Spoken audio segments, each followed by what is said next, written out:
상상해 보십시오. 평생을 성실하게 일하며 국가에 헌신했던 당신이 마땅히 받아야 할 보상을 확인하는 그날 아침을 말입니다. 매달 꼬박꼬박 빠져나갔던 기여금이 노후의 든든한 버팀목이 되어줄 것이라 믿어 의심치 않았던 그 믿음이 단 한 통의 알림으로 무너져 내립니다. 스마트폰 화면에 뜬 숫자는 차갑게 식어버린 0입니다. 은행 앱을 새로 고침하고 고객센터에 전화를 걸어보지만 돌아오는 것은 국가 비상사태 선포와 함께 들려오는 절망적인 소식뿐입니다. 세계 3대 연기금이자 5천만 국민의 최후의 보루였던 국민연금이 공식적으로 파산했다는 선언입니다. 금고는 비었고 약속은 휴지 조각이 되었습니다. 이것은 단순한 경제적 수치의 변화가 아닙니다. 대한민국이라는 국가를 지탱해온 사회적 계약이 심장마비를 일으키며 직사하는 순간입니다. 시장의 고래라 불리던 거대 기금이 숨을 거두고 그가 헤엄치던 바다가 하룻밤 사이에 말라버린 세상의 시뮬레이션을 시작합니다. 이 비극적인 시나리오가 결코 허황된 상상이 아니라는 점을 이해하려면 우리는 지금 당장 마주하고 있는 냉혹한 현실부터 직시해야 합니다. 현재 대한민국은 전 세계가 경악할 만한 속도로 소멸의 길을 걷고 있습니다. 합계 출산율 0.72명, 둔기별로는 0.68명이라는 기록은 전쟁 중인 국가에서도 보기 힘든 숫자로 전 세계에서 가장 빠른 고령화와 저출산의 늪에 빠져 있음을 증명합니다. 돈을 낼 젊은이는 사라지는데 돈을 받을 노인 인구는 기하급수적으로 늘어나는 이 기형적인 역삼각형 구조는 산술적으로 결코 유지될 수 없습니다. 이것은 미래에 대한 경고가 아니라 이미 우리 발밑에서 타들어가고 있는 도화선입니다. 수학은 거짓말을 하지 않으며 우리가 이 숫자를 외면하는 사이 국가의 금고는 조금씩 바닥을 드러내고 있습니다. 지금부터 묘사할 광경은 그 도화선이 끝까지 타들어갔을 때 우리에게 닥칠 잔인한 현실의 첫 번째 장입니다. 국민연금의 파산 선언은 단순히 복지 혜택의 중단을 넘어 대한민국 경제 전반에 거대한 핵폭탄이 투하되는 것과 같습니다. 국민연금은 국내 주식시장에서 절대적인 영향력을 행사하는 최대 주주입니다. 삼성전자, 현대자동차, SK하이닉스 등 대한민국을 대표하는 초인류 기업들의 지분을 가장 많이 보유하고 있는 주체가 바로 국민연금입니다. 기금이 파산의 직면에 당장의 지급 능력을 상실하게 되면 국가는 연금 지급을 위한 유동성 확보를 위해 보유한 국내 주식을 강제로 투매해야 하는 상황에 몰립니다. 시장의 가장 큰 큰손이 물건을 내던지기 시작하는 순간 코스피는 하락하는 것이 아니라 증발하기 시작합니다. 수조 원에 달하는 매물이 시장에 쏟아지며 주가는 자유낙하를 시작하고 기업들의 시가총액은 단 며칠 만에 수십 년 전 수준으로 퇴보합니다. 이 혼란을 틈타 외국인 투자자들은 피냄새를 맡은 상어처럼 달려듭니다. 대한민국 경제에 단 역할을 하던 국민연금이 무너지는 것을 본 그들에게 더 이상 이 땅에 머물 이유는 없습니다. 자본의 대탈출이 시작됩니다. 주식시장은 아비규환이 되고 원화 가치는 바닥을 알 수 없는 구렁텅이로 떨어집니다. 달러 대비 환율이 폭등하며 수입 물가는 통제불능 상태에 빠지고 기름값과 식료품 가격은 하룻밤 사이에 2배, 3배로 치솟습니다. 우리가 누려왔던 모든 물질적 풍요는 외화 유출과 함께 신기루처럼 사라집니다. 한강의 기적으로 일궈온 기업들의 자산은 헐값에 해외 자본의 손에 넘어가고 대한민국 경제의 주권은 사실상 실종됩니다. 이것은 경제 위기를 넘어선 국가의 해체 공정입니다. 하지만 진짜 비극은 숫자가 가득한 모니터 너머 우리가 매일 걷는 거리에서 발생합니다. 실버 패닉이라 불릴 만한 대혼란이 전국을 뒤덮습니다. 통계에 따르면 현재 대한민국 노인 인구의 절반 가까이가 국가연금 외에는 별다른 소득원이 없는 실정입니다. 매달 입금되던 그 작은 액수가 그들에게는 생명줄이자 유일한 의료비였으며 차가운 방에 온기를 불어넣을 수 있는 유일한 수단이었습니다. 그 생명줄이 끊어지는 순간 수백만 명의 노년층은 즉각적인 빈곤의 벼랑 끝으로 떠밀립니다. 약을 살 돈이 없어 병원 문턱에서 발길을 돌리고 끼니를 해결하기 위해 무료급식소로 향하는 노인들의 행렬이 끝없이 이어집니다.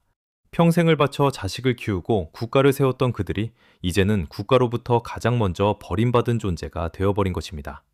이러한 절망은 사회적 신뢰의 완전한 붕괴로 이어집니다. 국민들은 더 이상 국가가 자신들의 미래를 보장해 줄 것이라 믿지 않습니다. 사회적 계약이라는 추상적인 약속은 배신감이라는 구체적인 분노로 치환됩니다. 특히 노후를 위해 수십 년간 강제로 보험료를 납부해왔던 중장년층의 분노는 통제할 수 없는 수준에 이릅니다. 내 돈을 돌려달라는 외침이 광장을 가득 메우지만 텅 빈 금고를 가진 정부가 할 수 있는 일은 없습니다. 공권력은 분노한 민심 앞에 무력해지고 사회 시스템은 하나둘씩 기능을 멈춥니다. 이제 대한민국은 미래를 꿈꾸는 나라가 아니라 과거의 유산을 어떻게든 나눠 갖기 위해 서로를 물어뜯는 투기장으로 변질됩니다. 거시적인 경제 붕괴의 파편은 이제 우리 사회의 가장 깊숙한 곳, 세대와 세대가 마주하는 접점으로 번져나갑니다. 국가의 약속이 깨진 자리에는 연대 대신 생존을 향한 처절한 투쟁만이 남게 됩니다. 가장 먼저 움직이는 것은 미래를 저당 잡혔다고 믿는 청년들입니다. 소위 MZ세대라 불리는 이들은 더 이상 침묵하지 않습니다.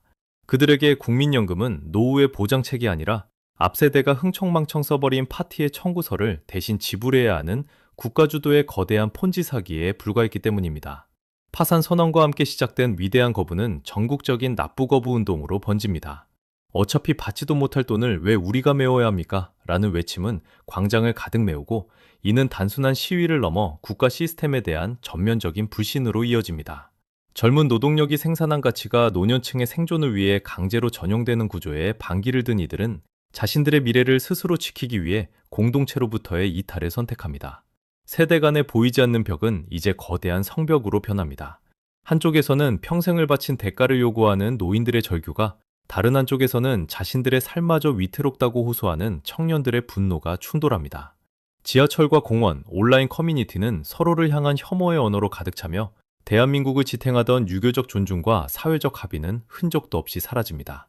국가가 더 이상 자원을 배분할 능력을 상실하자 사회는 누가 더 불쌍한가를 증명해야 하는 잔혹한 서바이벌 게임장으로 변질됩니다. 정치권은 이 갈등을 중재하기는커녕 표심을 위해 세대 대결을 부추기고 국가라는 울타리는 더 이상 보호막이 아닌 서로를 옥죄는 사슬이 됩니다. 이 비극의 가장 참혹한 현장은 바로 가정이라는 이름의 성소입니다. 40대와 50대, 이른바 샌드위치 세대는 양쪽에서 조여오는 압력에 질식하기 직전입니다. 국가연금이 끊기자 부모님의 생존은 온전히 자녀들의 몫이 됩니다. 이미 막대한 교육비와 주거비로 허리가 휘어진 이들에게 부모님의 병원비와 생활비는 감당할 수 없는 재앙입니다. 자녀의 미래와 부모의 현재 중 하나를 선택해야 하는 반인륜적인 상황이 매일같이 벌어집니다. 은퇴를 준비해야 할 나이에 다시 야간 아르바이트 전선에 뛰어들고 자신의 노후는커녕 당장의 이자를 갚기 위해 생명보험을 해지하는 일이 속출합니다. 가족 간의 사랑은 경제적 빈곤 앞에서 무너져 내리고 부모와 자식 사이에는 말로 표현할 수 없는 원망과 죄책감만이 켜켜이 쌓여갑니다. 가족 공동체의 붕괴는 주거 형태의 변화로 고스란히 나타납니다. 연금이 사라져 생활비를 감당할 수 없게 된 노인들이 자녀의 좁은 아파트로 모여들면서 사라졌던 대가족 형태가 생존형 합가라는 이름으로 부활합니다. 하지만 이는 과거의 화목한 대가족과는 거리가 멉니다. 좁은 공간에서 벌어지는 세대 간의 가치관 충돌과 경제적 갈등은 가족을 서서히 파괴합니다. 연금 난민이 되어버린 부모를 바라보는 자녀의 눈빛에는 연민보다 두려움이 앞서고 평생 자식을 위해 헌신했던 부모는 짐이 된 자신의 처지에 절망하며 극단적인 선택을 고민하기에 이릅니다. 대한민국을 지탱하던 마지막 사회적 보루인 가족마저 연금 파산이라는 쓰나미에 휩쓸려가는 것입니다. 부동산 시장 역시 이 파산의 직격탄을 피할 수 없습니다.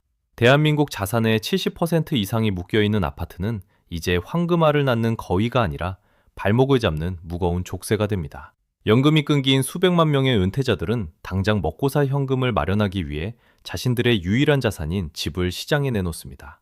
하지만 살 사람이 없습니다. 인구 구조의 붕괴로 집을 살 청년 인구는 급감했고 그들조차 미래에 대한 희망을 잃고 소비를 극단적으로 줄였기 때문입니다. 공급은 넘쳐나는데 수요는 실종된 시장에서 아파트 가격은 수직낙하합니다. 불패라고 믿었던 부동산 신화가 깨지는 순간 대한민국 중산층의 자산은 신기루처럼 증발합니다. 특히 노인 인구가 밀집된 지역은 급속도로 슬럼화됩니다. 집값은 폭락했는데 세금과 유지비는 감당할 수 없게 되자 관리되지 않은 아파트 단지들이 늘어납니다. 화려했던 도심 한복판의 아파트는 그레이 게토라 불리는 노인 빈곤 지역으로 변질되고 인프라는 노후화됩니다.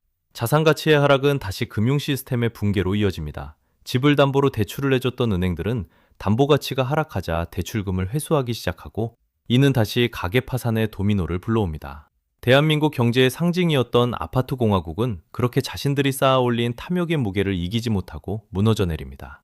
이제 교육 시스템마저 이 소용돌이에 휘말립니다. 과거 대한민국을 선진국으로 밀어올렸던 교육 열풍은 생존교육으로 대체됩니다. 부모들은 더 이상 아이들에게 꿈을 가르치지 않습니다. 대신 연금 없는 세상에서 살아남을 수 있는 법, 국가에 의존하지 않고 각자 도생하는 법을 가르칩니다. 교육 현장은 학문적 탐구의 장이 아니라 계층 이동이 불가능해진 사회에서 기득권을 지키기 위한 처절한 전쟁터로 변합니다.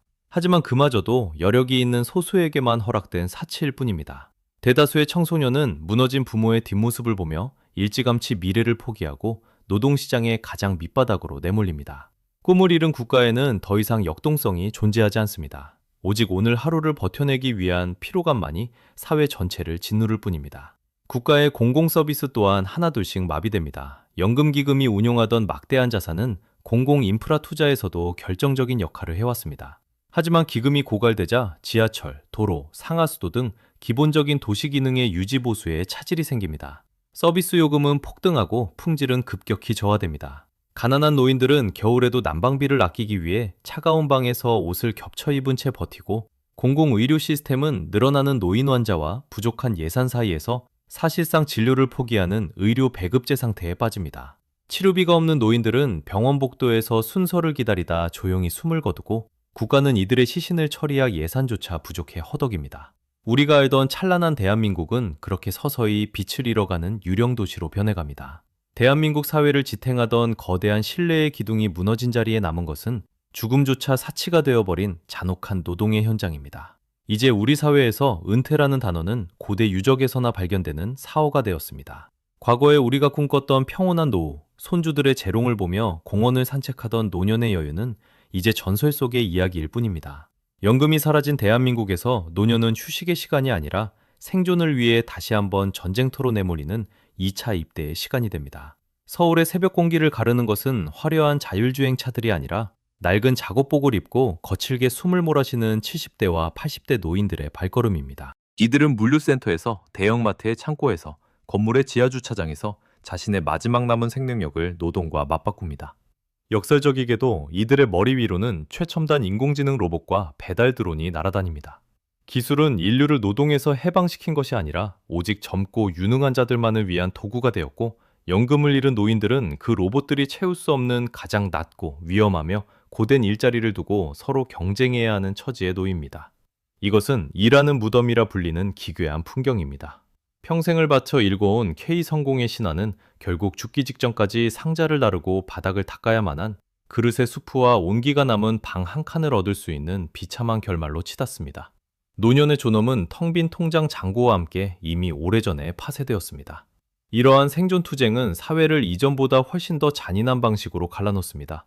우리는 이제 계급이 아닌 생존의 자율성에 의해 분리된 두 개의 대한민국을 목격하게 됩니다. 한쪽에는 국가 시스템의 붕괴를 미리 예견하고 달러나 해외 자산, 금과 같은 사적 자산을 축적한 10%의 안보귀족들이 존재합니다. 이들은 국가가 제공하는 연금 따위는 필요하지 않습니다. 그들은 자신들만의 요새와 같은 실버타운에 거주하며 사설 보안업체와 민간 의료 서비스를 구독하며 국가의 파산으로부터 완벽하게 격리된 삶을 영위합니다. 그들에게 연금 파산은 그저 뉴스 속의 소음이자 하층민들의 무질서한 소요 사태일 뿐입니다. 대한민국이라는 배가 가라앉고 있을 때 이들은 이미 자신들만의 구명보트를 타고 안전한 곳으로 빠져나갔습니다. 반면 나머지 90%의 유산 시민들에게 국가는 더 이상 보호자가 아닌 가혹한 채권자가 됩니다. 무너진 공공의료 시스템 아래에서 이들은 병원에 가기 위해 몇 달을 대기해야 하며 그마저도 감당할 수 없는 비용 때문에 치료를 포기합니다. 고독사는 더 이상 뉴스가 아닌 통계적인 일상이 되고, 사회적 유대감이 사라진 도심의 쪽방촌에서는 이름 없는 죽음들이 매일같이 반복됩니다. 국가가 개인의 노후를 책임지겠다는 거대한 약속은 사라졌고, 그 자리를 채운 것은 스스로 살아남지 못한 자의 책임이라는 냉혹한 각자도생의 논리뿐입니다. 한때 세계 10대 경제대국이라 자부했던 국가의 자존심은 폐지를 줍는 노인의 선술에 의해서 처참하게 구겨집니다. 정치와 문화 역시 이 거대한 절망의 소용돌이에서 자유로울 수 없습니다. 국가의 미래를 논하던 정치는 이제 누구의 것을 빼서 누구에게 줄 것인가를 두고 싸우는 약탈적 포퓰리즘으로 변질됩니다. 젊은 세대는 자신들의 미래를 훔쳐간 노인 세대를 증오하고, 노인 세대는 자신들을 고려하지 않는 젊은 세대를 배은망망하다고 비난합니다. 문화적으로는 미래에 대한 희망이 사라진 자리에 과거에 대한 기형적인 향수만이 자리 잡습니다. 더 이상 새로운 꿈을 꿀 수 없는 사회는 80년대와 90년대에 화려했던 시절을 끊임없이 복제하며 현실의 고통을 잊으려 노력합니다. 하지만 그것은 마약과 같은 일시적인 위안일 뿐 무너져 내리는 국가의 기초를 다시 세울 수는 없습니다. 이제 우리는 시뮬레이션의 마지막 데이터에 도달했습니다. 국민연금의 파산은 단순한 재정적 실패가 아니라 대한민국이라는 한 문명이 가졌던 상상력의 종말입니다. 우리는 무한한 성장과 끝없이 유입될 젊은 세대를 가정하고 이 거대한 집을 지었습니다. 하지만 0.7이라는 출산율과 텅 비어버린 금고라는 현실이 마주치는 순간 그동안 우리가 쓰고 있던 가면은 여지없이 벗겨졌습니다. 한강의 기적이라는 화려한 엔진은 멈췄고 그 엔진을 돌리던 연료는 바닥났습니다. 우리는 지금 모래 위에 지은 집이 밀물에 쓸려 내려가는 광경을 실시간으로 목격하고 있습니다. 결론은 간결하고도 잔인합니다.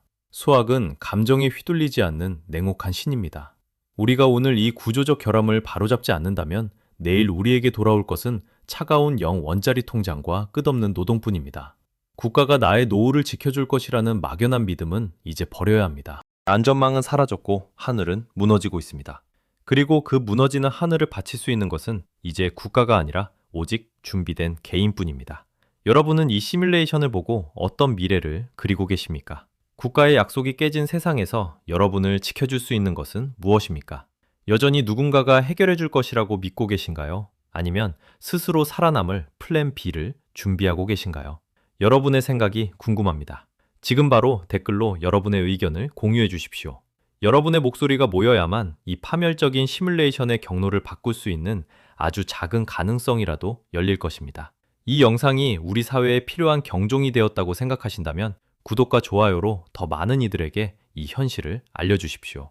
우리가 침묵하는 동안에도 시계의 바늘은 멈추지 않습니다. 시뮬레이션을 영구 종료합니다. 여러분의 건승을 빕니다.